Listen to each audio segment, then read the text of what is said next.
کوئی بھی شخص یوں کہے کہ مجھے سورہ مریم کا چند منٹوں میں خلاصہ بتا دیا جائے تو عرض یہ ہے کہ دو چیزیں اس پوری سورت کا خلاصہ ہیں۔ ایک تو ہے کہ اللہ جل شانہ کی ذات عالیہ کے ساتھ انسان کا اعتقاد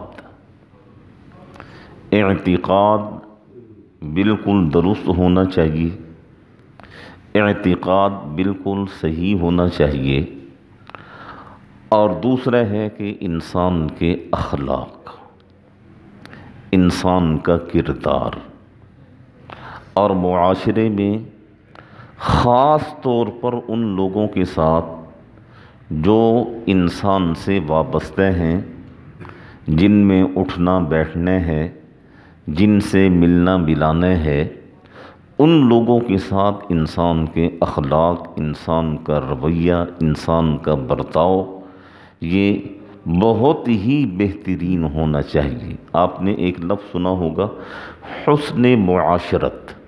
یہ حسن معاشرت کیا ہے؟ یہ حسن معاشرت یہی ہے کہ انسان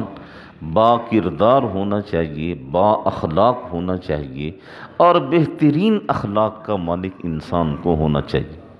کل ظہر کے بعد ایک بزرگ آئے میرے پاس، وہ بیٹھے بھی ہیں، اب بھی یہیں بیٹھے ہیں، تو وہ مجھے کہنے لگے کہ قاری صاحب اب یہ بڑا مسئلہ بن چکا ہے کہ اخلاق نہیں ہے کسی میں،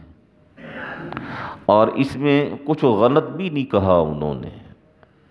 اولاد ہے تو اسے پتہ ہی نہیں ہے کہ ماں باپ کے کیا حقوق ہیں، چھوٹے ہیں انہیں پتہ ہی نہیں ہے کہ بڑوں کے کیا حقوق ہیں، شاگرد ہیں انہیں پتہ ہی نہیں ہے استاد کے کیا حقوق ہیں،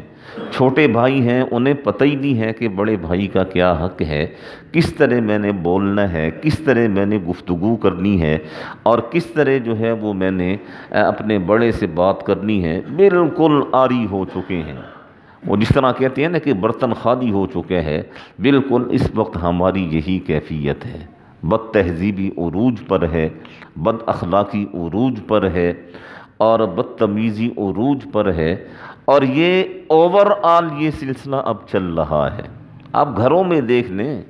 5-5 6-6 سال کے بچے ہوتے ہیں، وہ ماں باپ کے کنٹرول میں نہیں آتے ہیں، اور ان کا غصہ، ان کا چیخنا، ان کا بولنا وہ ایسا ہے کہ انسان مجبور ہو جاتا ہے سوچنے پر یار یہ کیسی ہوا چل رہی ہے کہ بالکل بولنے کی تمیز ختم ہو چکی ہے۔ اس صورت میں اللہ جل شانہ نے ایک پہلو یہ بھی بیان فرمایا ہے کہ انسان کا اخلاق وہ زبردست ہی نہیں بلکہ بہت عمدہ ہونا چاہیے۔ اور حوالے کے طور پر اللہ جل شانہ نے سیدنا ابراہیم علیہ السلام کا واقعہ بیان